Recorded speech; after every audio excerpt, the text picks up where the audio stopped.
Hi అండి. Hello, నమస్తే. అందరు బాగున్నారా? ఎలా ఉన్నారు? ఇప్పుడు టమాటా సీజన్ కదండి. టమాటా పచ్చడి పెడుతున్నాను. 5 కిలోల టమాటాలండి ఇవి. టమాటా పచ్చడి నేను పెట్టాను. ఈ సంవత్సరం కూడా పెడదామని తీసుకున్నానండి. 5 సల్ల మిరపకాయలు, అవి 2 కిలోలండి. ఇవి 5 కిలోలండి.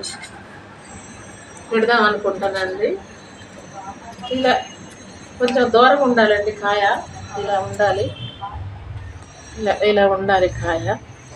ఉంటే పచ్చడి బాగుంటుందండి. మరీ పండ్లు కాదు, మరీ పచ్చి కావు. దోరగా ఇలా ఉంటే బాగుంటుందండి. ఇలా పలకు రావాలండి కాయ. పలకు వస్తే బాగుంటుంది. ఇది నాటుకాయ అంటారండి.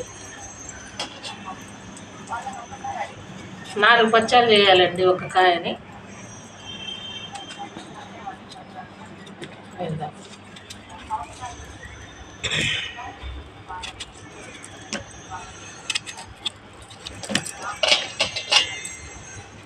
ఇలా మూచికలు తీయాలండి. మూచికలు తీయకుండా గట్టిగా ఉంటుంది, బాగుంటుంది.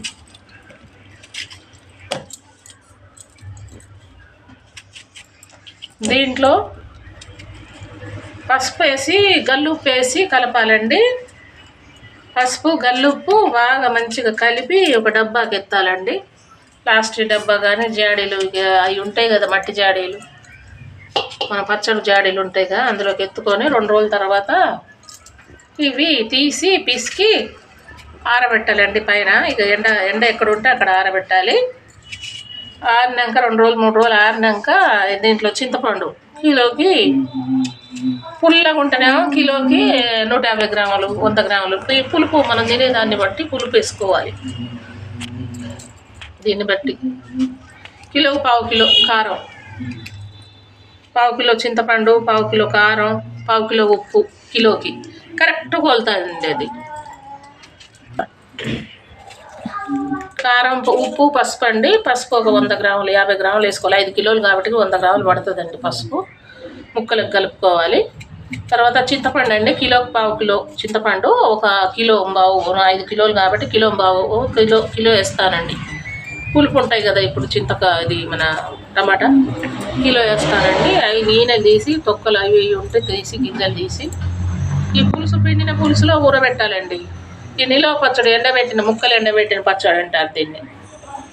కిలోకి 1/2 కిలో చొప్పున ఏదైనా కానీ కారం, ఉప్పు, పసుపు, చింతపండు ఏదైనా కానీ అట్లా వేస్తే కొలతలు కరెక్ట్గా ఉంటాయి. 1/2 కిలో 3/4 కిలో ఎల్లిపాయలు వేయాలండి. ఎక్కువ ఘాటు వద్దనుకునేటోళ్ళు 1/2 కిలో చాలు. మంచిగా కొంచెం ఎల్లిపాయ ఘాటుగా ఉండాలనుకునేటోళ్ళు 3/4 కిలో ఎల్లిపాయలు ఒలిసి కచ్చాపిచ్చ దంచి తాలింపులన్నా మగ్గనీయచ్చు, లేకుంటే అట్లాగే కచ్చాపిచ్చ దంచి పచ్చడి మనం అంతా కలిపేటప్పుడు కారం, ఉప్పు, పసుపు అన్నీ కలిపేటప్పుడు ఆవపిండి, మెంతిపిండి, జీలకర్ర పిండి అవన్నీ వేయించుకొని కలిపేటప్పుడు అందులో ఎల్లిపాయ కచ్చాపిచ్చ దంచి కలుపుకోవచ్చు. లేదంటే నూనె కొంచెం కాగబెట్టి అందులో కొంచెం దూరగా వేయించుకొని ఎల్లిపాయలు అందులో కలుపుకుంటే పచ్చడిలో కలిపితే బాగానే ఉంటుంది. అట్లయినా పర్వాలేదు. కానీ ఇది ఎండినాక మళ్ళీ ఇంకోసారి ఈ వీడియో పెడతానండి.